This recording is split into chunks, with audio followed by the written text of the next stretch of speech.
Welcome to our pre-Halloween podcast recording. I'm Spencer Shoemaker. This is Josh Shoemaker, no relation, and not anymore.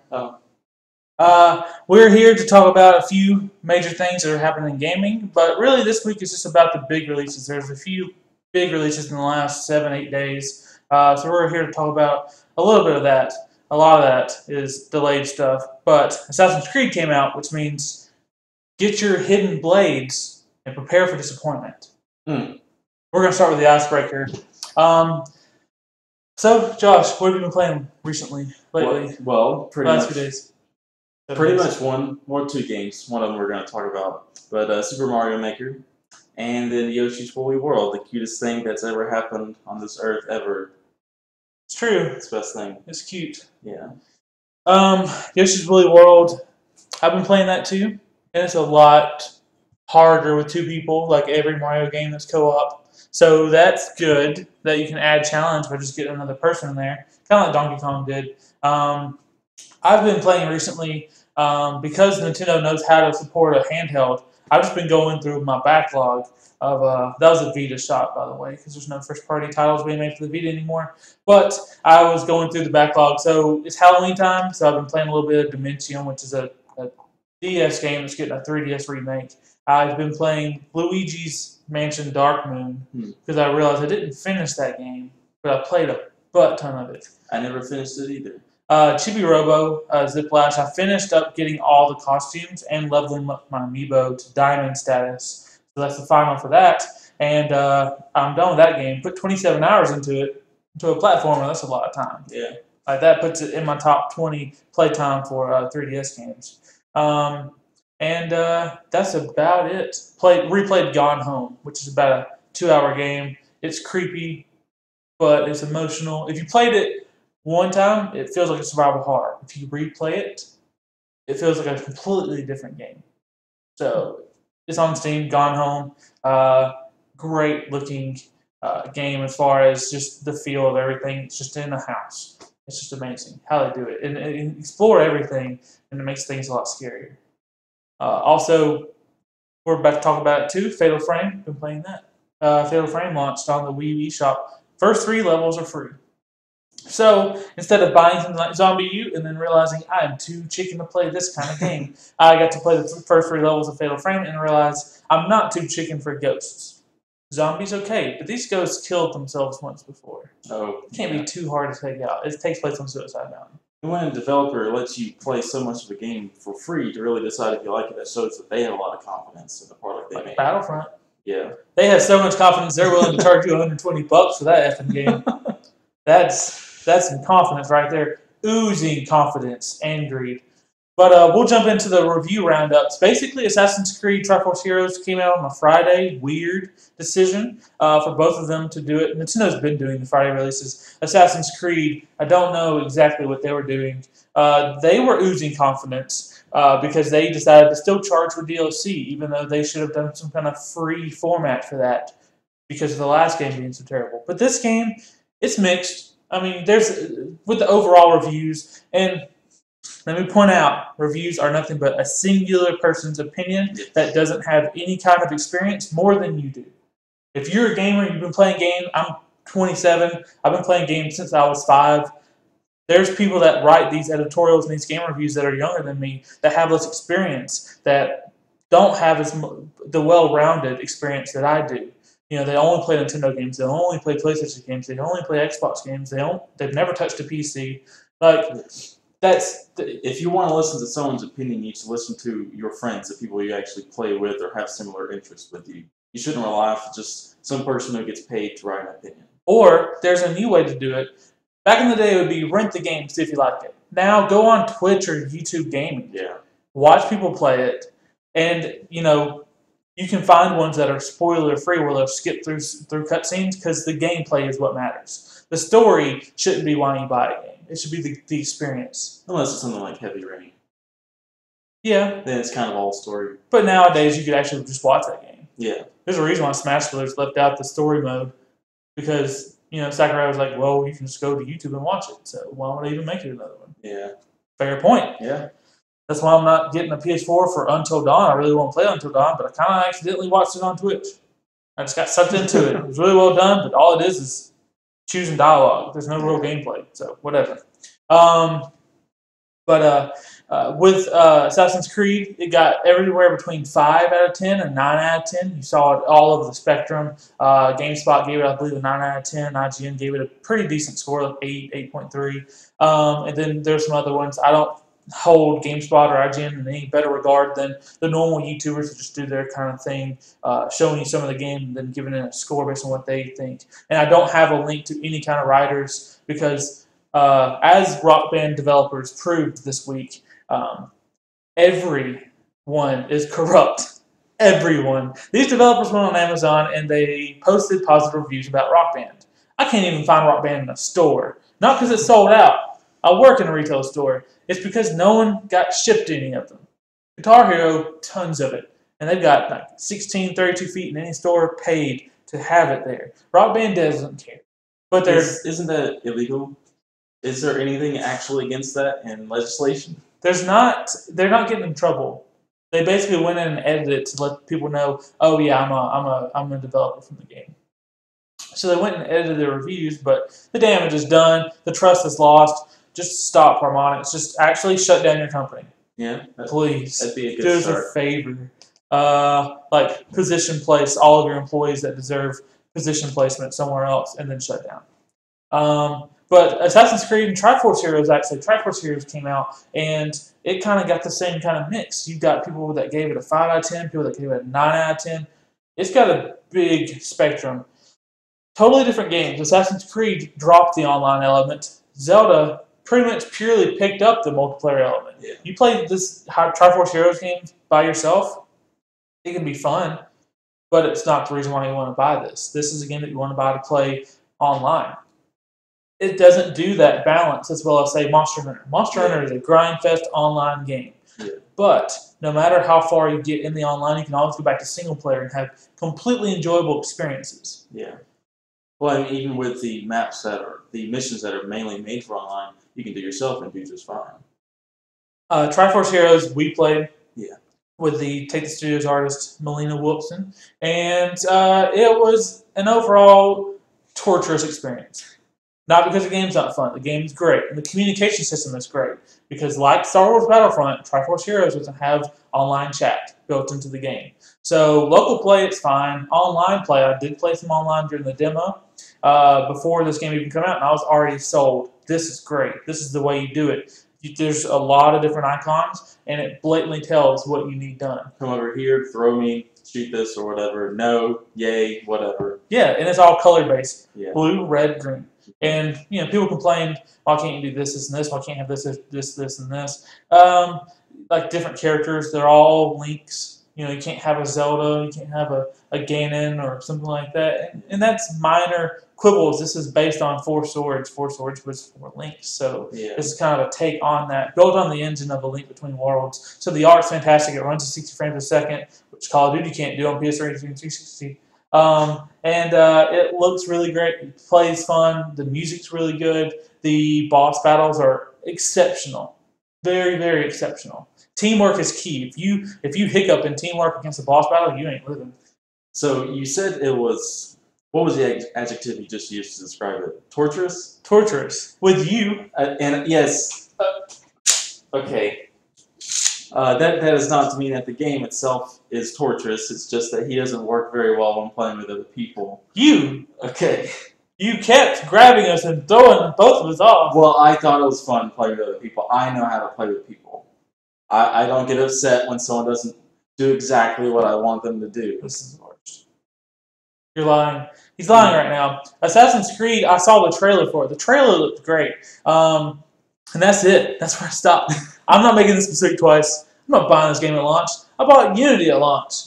What did I get out of that? The game I could eventually play in February. I had to wait 5 months for that game to be optimized and playable. And then, even then, there's some glitches you cannot optimize out. There are some glitches that are built into a game that you cannot fix. And Assassin's Creed Unity proved that. Yeah. So I am not getting Syndicate. I don't care about people's reviews. I don't care about Let's Plays.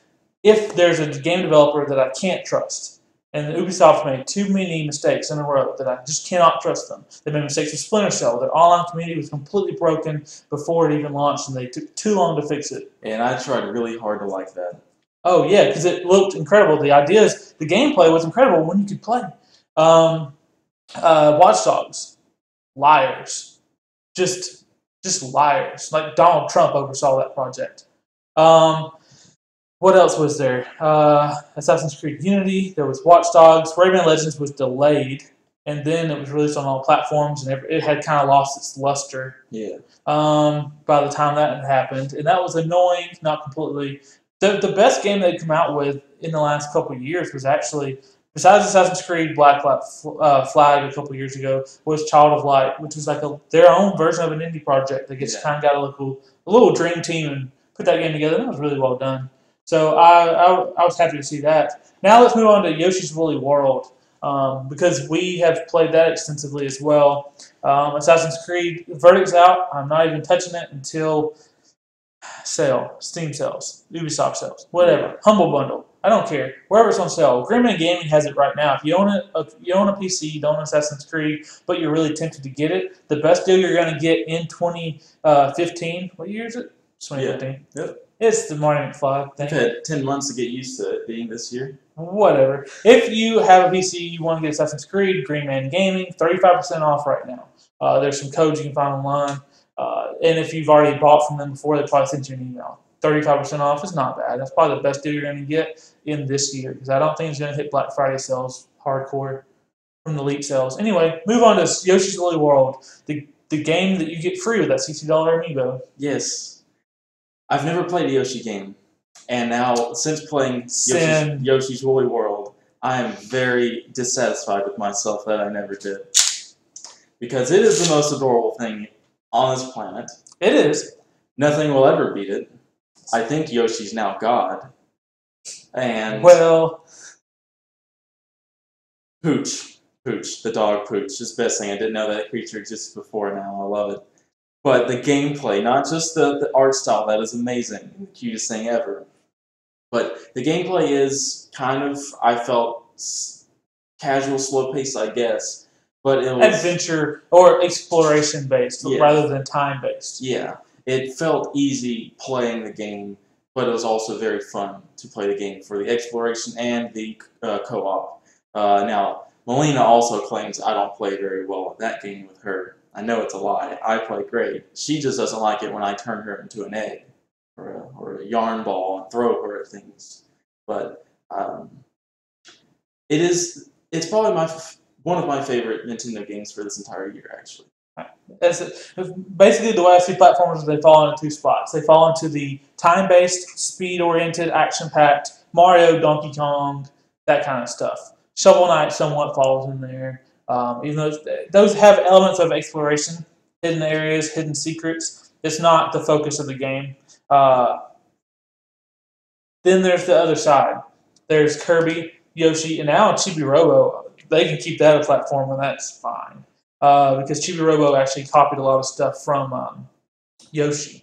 But you have those games where they're slower paced. They're meant to explore. They're meant to stand there and throw items or hit stuff with certain things and see if something pops up. They're meant to test every area of the level. You can run through them, and sure, you can do that. But you have to realize going into certain games that they're not just certain games. You go into Borderlands, it's like, oh, it's first-person shooter. There's guns. Dude, you cannot play Borderlands like it's Battlefield. Yeah. You can't. It's a different type of game. You go into it knowing that. You can get that in the same company. Skyrim and Fallout, you cannot play the same way. They're two totally different types of games. So platformers, they have that same kind of divide. There's other different things with platformers, but there's the action-based. The biggest sections are action-based and exploration-based. Yoshi, exploration-based, and they do it very well.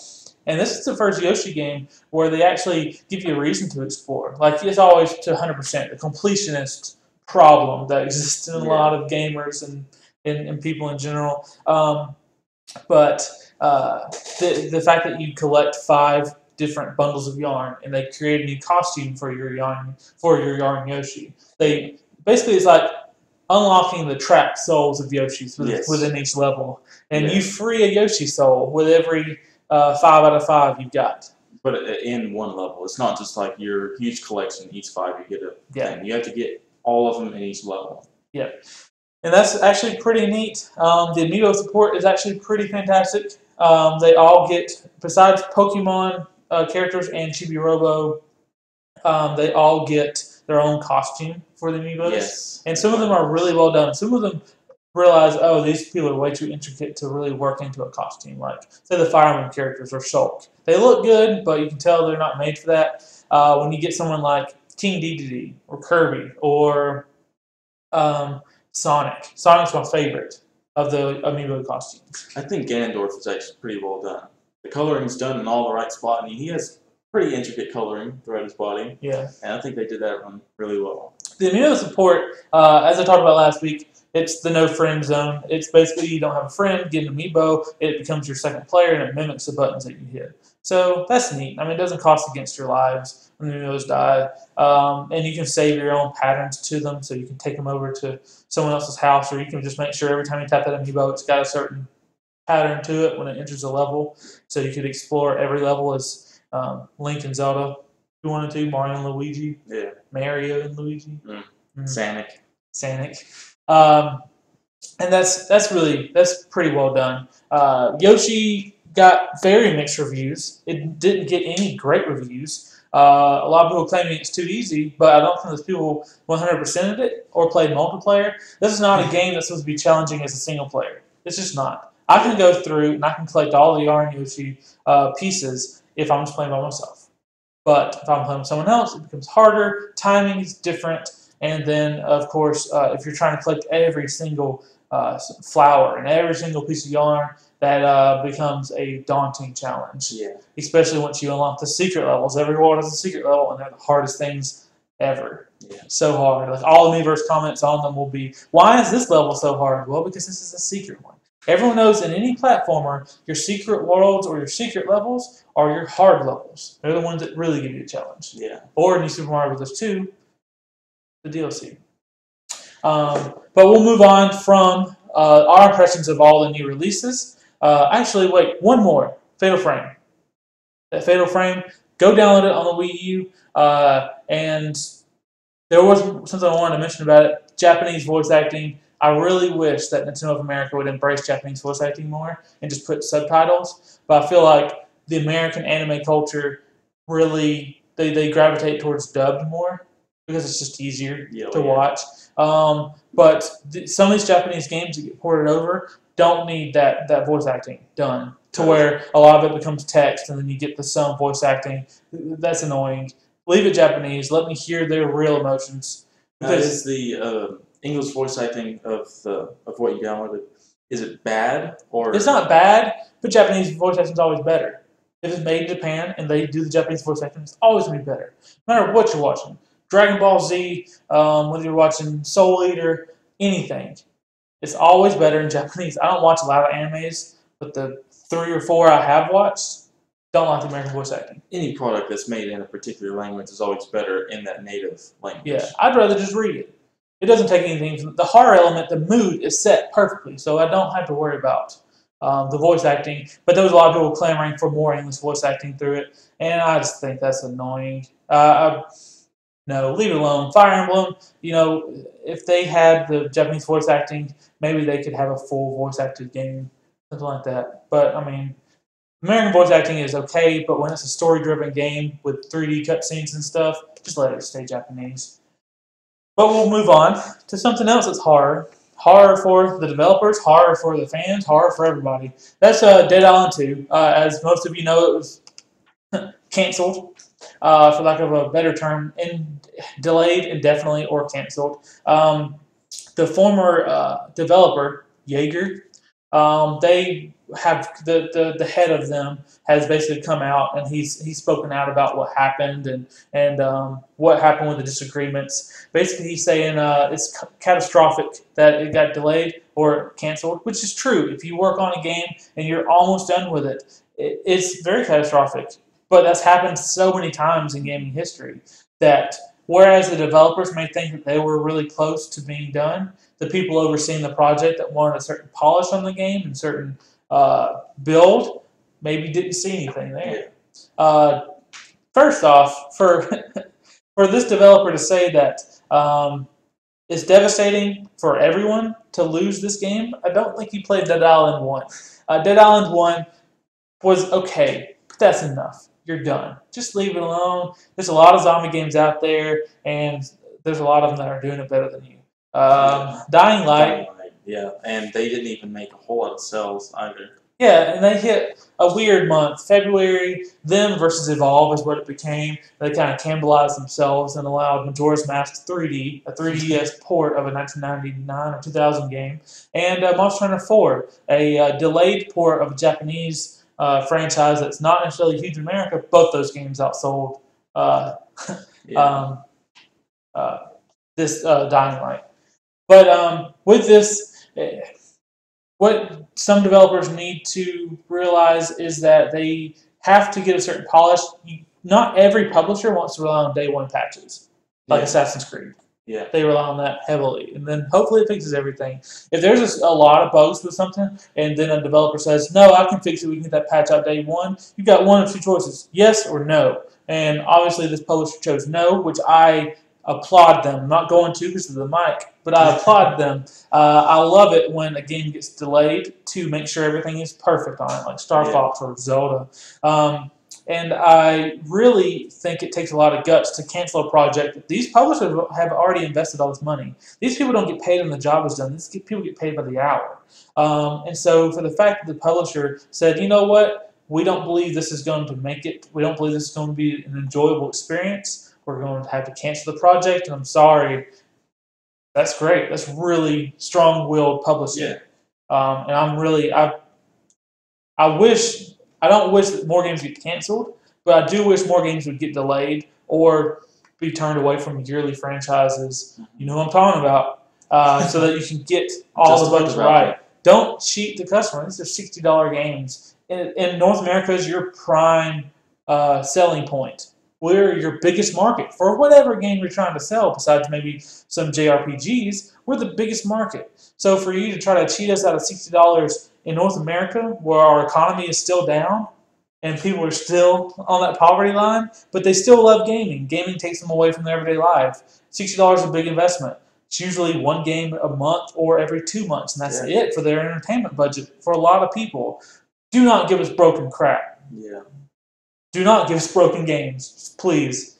Moving from that, a game that slowly died, to a game that's growing and growing and becoming a monster. A pocket monster. Oh, God. Pokemon. Oh, that's so good. Had to clap on that one. That was for me. All right. Pokemon is creating a real-world gym in Osaka, Japan. So it looks to be, from what I can tell, which I don't read Japanese, I can only go off of translations. And pictures. Always go on pictures, every book.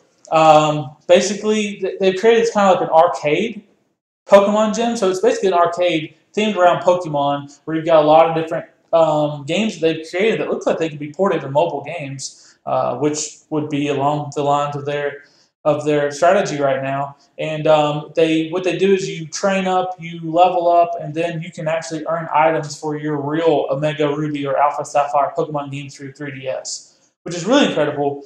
The more interesting part is, what does all this mean when Pokemon Go launches? How much more intricate does this become? And will we start to see some of these things travel into Dave & Buster's here in the North America region? Because Dave & Buster's has a lot of Nintendo products and a lot of app-type products. Yeah. If you've never been to Dave & Buster's, you'll walk around, you'll see incredible quadruple A game quality things. Yeah. Meaning, these are better experiences of what AAA people are giving you, but in bite-sized chunks, but in fully like 4D kind of experiences where they're shooting fog, they're shooting cold air, things are rumbling, speakers are everywhere, you're closed off, horror experiences, or really great light gun games. Then you walk around and you'll see Cut the Rope. It's like a giant phone. Or a Temple Run, things like that. Or Temple Run, there's a ball on the thing, and you just got to control the guy from Temple Run. And then they have larger titles like a very custom Mario Kart. Yeah. That's just for, it's Mario Actual car Kart position. GPX, I believe, maybe. Anyway, you can race this piece of sushi in that game. It's weird. You play. There's like a series of the carts lined up, and then the two people beside each other can do a link together. They can play linked, so that they combine their carts together during the race, and one becomes the tank Kind of like Double barrel. Dash. Yeah, kind of like Double Dash, and one becomes the driver, and that's really neat. You and Melina did that. No, we didn't. Yeah, you did. We raced each other, but we didn't. No, you combined. Man, I mean, you did. You don't remember stuff. Okay. But Dave and Buster's would be a prime location for these Pokemon ported games to come over to, maybe not have a Pokemon gym here, but have Pokemon games in Dave and Buster's, and then all that connects back to Pokemon Go or your 3DS. It'd be a great strategy. Even if Nintendo wanted to step in and help. I know this is more of a Pokemon Company adventure, but if Nintendo could step in and jump in there and expand, help Pokemon expand, it'd be better for Nintendo as a whole. Pokemon Go is not going to be a game that you are super addicted to and want to play all the time. From what you can see, the little snippets you can see in the trailer of what the game really is, it'll be something to give you a Pokemon fix or to get you hooked back on that Pokemon drug and you go out and buy a 3DS or whatever is out. And that's essentially the whole plan of this mobile market. Yeah. Is to build their brand for their actual products on their actual hardware. Yeah, and that's actually a really good strategy. It's not like they're cheating you out by what they're giving you. No. You're going to enjoy what they give you. Yeah, they're just giving you a taste. It is to convert you over to Nintendo as well, in case you're not already there. So it seems like every Saturday we cannot have a show without mentioning failure Kickstarters. Not Kickstarters that don't make their goal. Kickstarters that make their goal and then some, and then fail to deliver to the people that made it all happen. That's the true Kickstarter failure, when you're taking large sums of money and then not giving what you promised. Yeah, I don't care if you don't reach your goal. That was a valiant effort to try to get help from a community to pre-sale your game. Kickstarters to give you help on your project, not completely fund it. And it also is meant to, for gaming at least, meant to be a pre-sale, to where you donate this $20 and you'll get a copy of the game. The full game. You donate this $100, you'll get all episodes from the game. All episodes. All of them. You cannot, just because Kickstarter doesn't have a refund policy in place, which is wrong, doesn't mean that you can just act like none of your actions matter. And when you make mistakes, you don't have to pay for them. You better go out and take out a loan, pay back these people what they paid you. Yeah. But anyway, basically, there's a company called Grin, Grin, all capital letters. You can go find them on Twitter and bash them, which it'd be a little late to bash them. But they made a game called Wolf, the Red Hood Diaries. It's a neat game. It's a 2.5D platformer, and it looks really cool. Plays really smooth. They did good for the one episode that they released. And then they didn't give a lot of Kickstarter backers what they paid for. They didn't give them their rewards.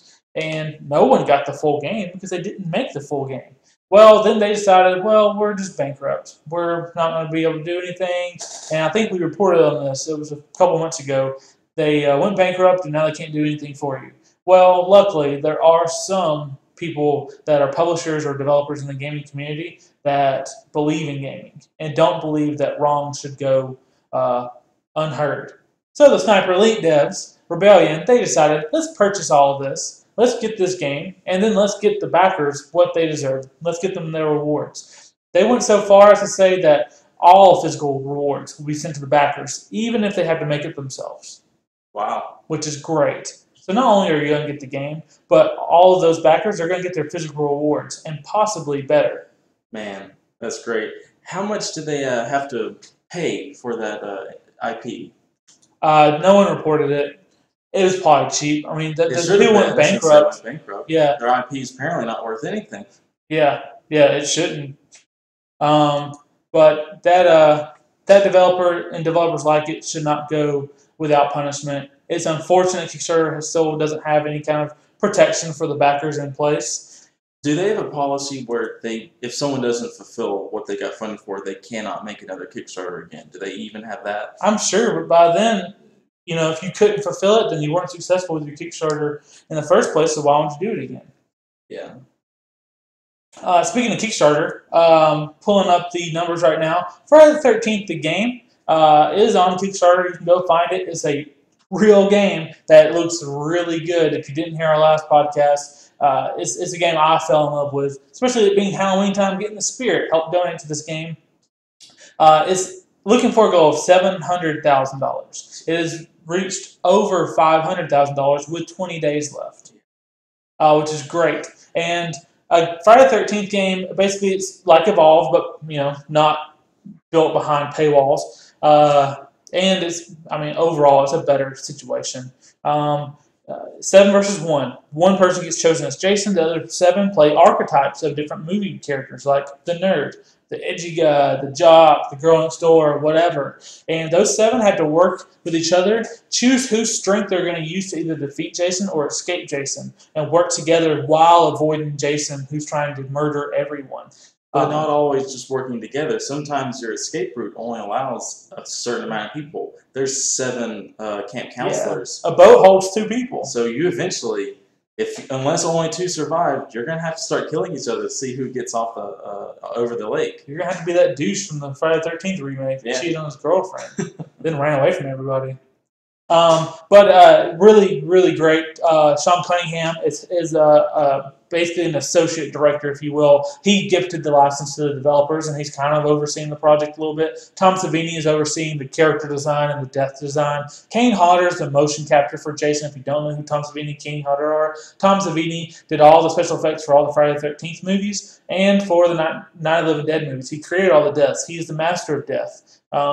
Kane Hodder has been Jason he was Jason for 5 movies. He is most people's definitive Jason.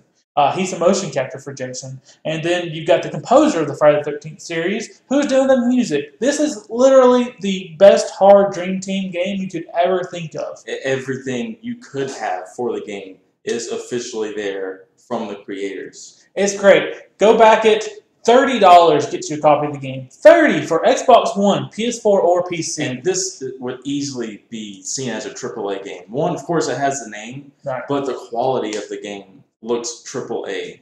Yeah, this game is a $60 game you're going to get for $30, and there's not going to be a paywall. So whereas Evolve one costs you $120, $150, this game costs you $30. That's it. You're done. $30, you get the game. And once you start hitting those stretch goals, they start getting single-player modes, maybe some story going down, maybe replay the movies. That'd be neat. But who knows what they'll do when the stretch goals get hit. But we've got to make sure this game gets funded first. And it might be a good idea to go ahead instead of wait for it to release to buy it, because who knows, the price could go up when it's officially released, as opposed to buying it on Kickstarter. It's going to be a great game. Might as well go ahead and get it. Yeah, might as well go ahead and get that and get the early access to the game. Yeah.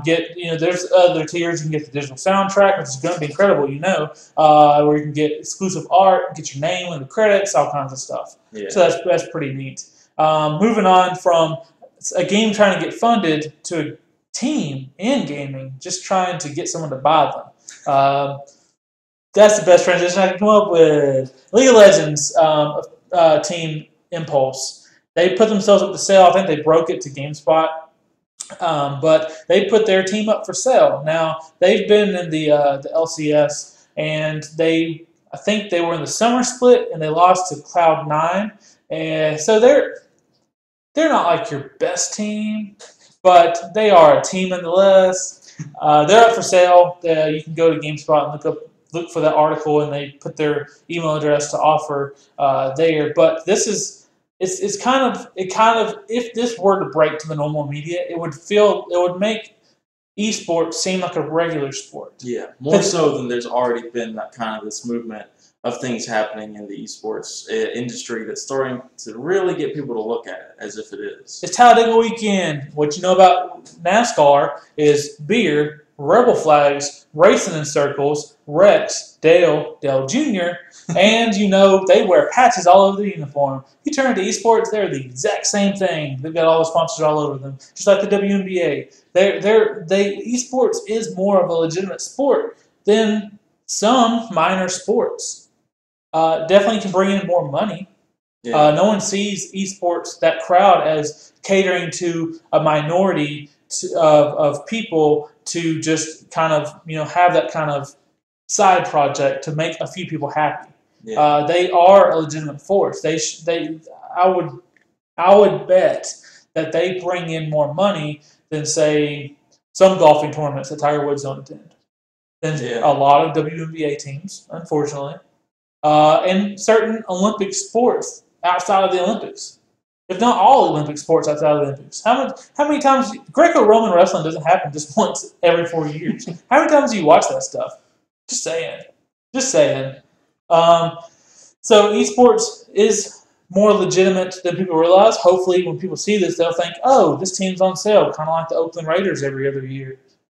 It's a legitimate team. It's a legitimate sport. Hopefully, someone buys them and tries to make them into something. We need more teams being maybe not dominant, but really having a lot of charisma to the team for esports. Being able to transcend. I think that's going to start happening with esports in general, with the ESPN deal with Call of Duty or the TBS deal with Counter-Strike, which will be great. But this kind of, I think if any football fan or basketball fan just kind of heard this news just in passing, they'd automatically trigger, someone's buying a team? They sell esports teams? Or they probably wouldn't think that. They sell video game teams? So I think that would be neat if this spread around. So I don't know if many of you heard, probably just the League of Legends community, but this is a great article to share on Facebook. Go and share it and just try to, it's all about conversion. You can't be angry at people not looking at your sport like it's a legitimate sport if you're not trying to branch out and teach people about it. You can't worry about football and golf and basketball and hockey. These sports have been around for a long, long time. Esports has not. It literally could not have started before the 80s. So it's a very young sport. You have to teach people about it.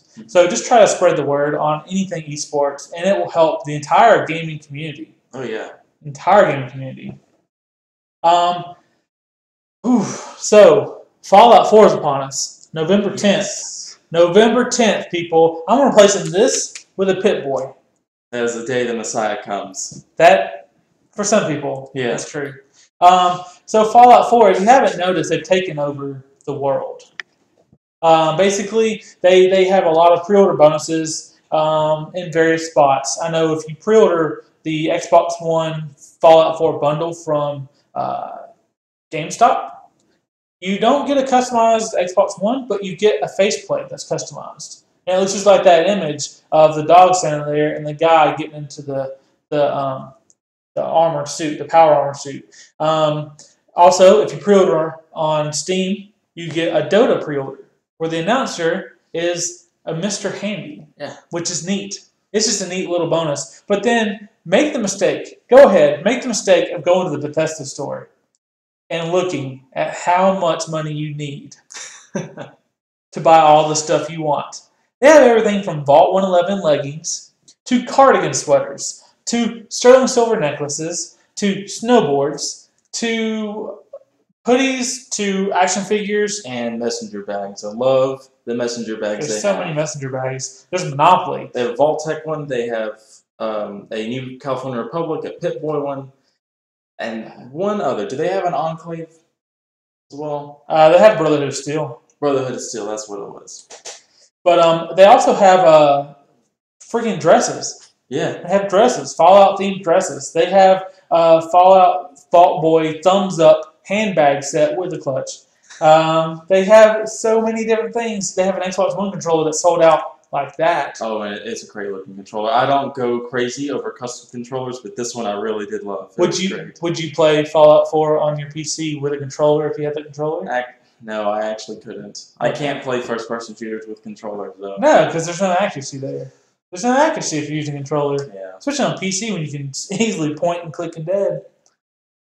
But Fallout, it's a lot easier, with the Pip-Boy edition to just lift this off the keyboard instead of putting a controller down. So. That's true. That is true. For those of you that were able to get the restock, if you will, of the Pip-Boy edition of the Fallout 4 bundle on Bethesda store and some other places that got restocked. So I know plenty of people were upset they couldn't get it because it was gone within, hours? Yeah. When they first announced it? Well, I waited up. I had to work at 6 a.m. the next day, but I waited up for that to launch. And I got it. And it stayed online for like 6 hours. People had their chances. People had their chances. Yeah, it's all your fault. Set an alarm. Wake up early. So, from Fallout 4 taking over the world, and it should, to a former Activision Blizzard owner trying to take over Ubisoft, or at least so it seems. There's a kind of a hostile takeover that might happen. I'm making it up in my own head that Activision's going to slash Blizzard's going to take over Ubisoft. But there's a former CEO, Guillemot. I can't pronounce his name. It's foreign. I know that much. But he already owned like 6% of the company. He moved up and bought 10% of the company, and the Ubisoft CEO was not happy about that. Apparently, he did not want that to happen. So he is in fear of Abstergo Industries going and being owned by the assassins, and Activision's there to kind of take over, as if Activision didn't own enough stuff. Yeah. I know he's not affiliated with Activision / Blizzard anymore, but Activision Blizzard, you've got StarCraft, World of Warcraft, you've got Guitar Hero, the good one, not Rock Band. You've got Call of Duty, you've got Skylanders. There's not a market that these people don't already control. First-person shooters, control. Toys to life, control. Music to life, gaming, whatever you call it. Plastic guitar toys, control. Online MMOs, control. They do everything. And people may not think that going from 6 to 10% is a big leap, but that actually is for one person to come in and just start taking 10% is 1/10 of an entire company. That's almost $300 million. Yeah. In shares. What to come in and buy almost $11 a share. Something like that. I'm not sure, but American money, it's almost $300 million. Is 10% of the company, which that's weird, but that's a strong. Ubisoft is a strong company, and you better bet if he gets enough percentage to have enough control of that company. Some people, if Ubisoft hits a couple of rough years, they might look to him saying, "Hey, you're already an investor. Can you lead us out of this hole that we're digging?" Yeah. So that's probably what the CEO of Ubisoft is actually afraid of. It's afraid of that guy kind of seducing his way into the job. Yeah. Which could happen, and then he'd be, the first CEO of two of the biggest publishers in gaming. Because he's still got some pull at Activision / Blizzard. Oh, yeah. I know he's still got some pull there. You don't leave a company from being their owner and not have any pull there. So you might see some crossover stuff. The problem with that is if you see someone like him take over Ubisoft, you might see some IPs being sold back and forth. Activision doesn't know what to do with this IP anymore. Let's sell it. Well, Ubisoft doesn't know what to do with this IP anymore. Let's sell it. And you'll see that people are trying to, there's one thing Activision doesn't have. They don't have a major player in the action adventure game. First-person shooter, yeah. But Ubisoft owns action adventure. Assassin's Creed. You've got Watch Dogs. You've got Splinter Cell. You've got 3 big-time IPs that'll sell $10 million just from the name. So that's a big deal. This is all a big deal. It may not seem like it. May seem like business as usual. This doesn't happen every day. You don't have one of your leading competitors and the people that have beaten you to the punch at everything and beaten you down. Their former owner come in, drop $300 million like it's nothing, and then him own 10% of a company. Yeah, it's interesting. It's interesting to see how this is going to play out. So we are in the Back to the Future month. Yes, we just hit the day. What? 2 days ago? 2 days ago. 3 days ago. Now, Back to the Future is just a thing we won't talk about anymore. It has no place in the future, just in the past. Until they reboot it. Because they will. Well, hopefully they won't, but I would enjoy it if they just kept the 80s, the culture that they saw that would be in the 80s, I kind of hope they just take it from now. I hope if they're going to reboot it, please reboot it before Christopher Lloyd dies. Yeah. Please. So they can have a slight cameo where they're actually them from an alternate timeline, because every form of time travel creates an alternate 1985. That's the whole point of the movie. I say that all the time. In life, I say this in life all the time. Yes. Like, if we make this decision, we're creating an alternate 1985. Doesn't even make sense, but I say it. So just if they're going to reboot it, please do it before Christopher Lloyd dies. He looks really old. He didn't age for 30 years, guys. And now all of a sudden he aged, and it happened quickly. The sands of time hit him. But what we're going to do in honor of Back to the Future is we're going to choose a favorite game set in the future. Just one. Just one. Just one. Just one favorite game set in the future. Well, I have a backup in case this one's not going to work. This one isn't in the future. It's actually a long time ago. Can't choose Star Wars. But in a galaxy far, far away. So, time is relative and everything that has something to do with space travel. Oh my god, you cheated. I'm going to say Battlefront 2. Why? But since that doesn't count in your eyes, my backup answer is Fallout 3. You took mine! You took two. You took one that was wrong, and you took mine. You should have let me have the one that was wrong. Why do you choose Fallout? It is a universe and a culture that you can get completely immersed in. You can actually keep learning about it. You can never know everything about it.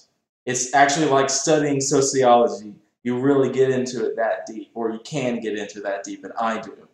Most people might not, but I do, and I love it. So what is yours then, since you can't have Fallout 3? Are you looking right now? Since I can't have, I'm making sure that my facts are squared away. They're correct. That's what I'm checking. I'm checking for correctness. Metroid? I'm seeing if it works, because you're choosing time is relative, is your point. Hey, I didn't choose one. I chose an official one. Mine's Fallout New Vegas. Alright. Because it improved on everything Fallout 3 did. Except story and environment. Story and environment. Environment in Fallout New Vegas is great. And by the way, the two games we're mentioning right now are on sale. On Steam. Well, franchise sell all of it. All of Bethesda stuff is on sale for the Fallout stuff anyway. And the Ultimate Collector's whatever full DLC bundles of Fallout 3 or Fallout New Vegas is $10 on Steam. Fallout New Vegas, basically comparing it to Fallout 3, Fallout 3 had a really strong core story, but it was linear. Fallout New Vegas has a good core story that has a lot of branching paths. And anything that's fully linear usually has a better overall story and cohesiveness than something that has a lot of branching paths. Mm-hmm.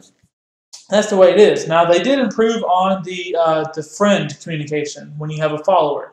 The friend wheel, the follower wheel, where you can tell them what to do. You can manage everything from this convenient little wheel.